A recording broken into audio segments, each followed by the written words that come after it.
candidly, not too long ago, most of my conversations around skills-based hiring really focused on, they were driven by this. We want to be able to expand our talent pools. That is to say, how do we make sure we're considering talent from a variety of backgrounds and experiences? And while that hasn't dissipated, what I'm hearing the conversation shift, namely really shifting towards focusing on how a more skills-based approach can be a powerful way to address key workforce gaps and really build that future-ready talent bench that we need. Now, I will say skills-based hiring is not a binary. It's not either we are skills-based or not. At least what we see through our work is that it is a spectrum. It's a makeup of many different things, and you can fall in different places in different ways. But in that shift, in that conversation, focused on more around closing those key workforce gaps. I'll give a couple examples of what that's looked like. Like, let's take AI skills,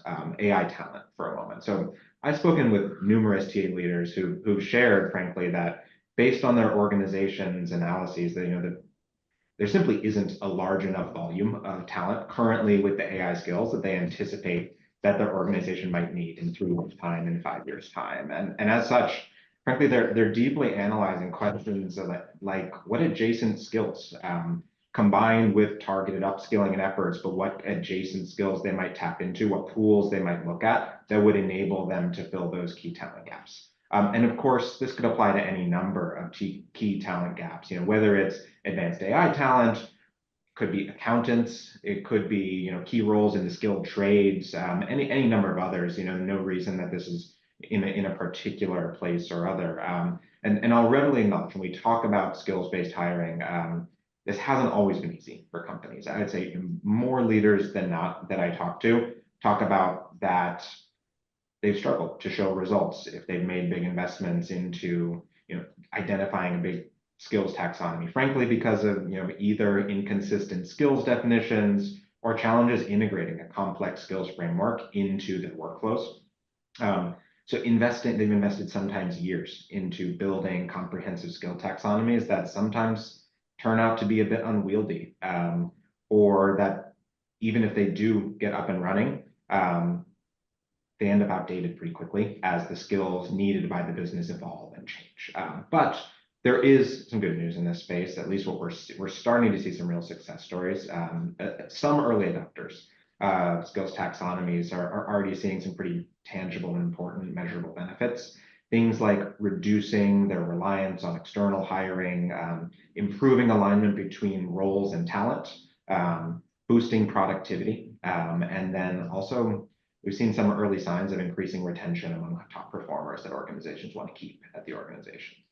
One final angle is we're talking about some of the largest trends we're seeing shaping and reshaping the TA space. I'll mention this, this topic when we talk about skills and talent and workforce planning is starting to go more and more in this vein of this, hey, what's this build versus buy question? And that starts to kind of open up the aperture on what is TA's role in the organization. Frankly, we're hearing TA leaders in a growing number of organizations beginning to play a critical role in both.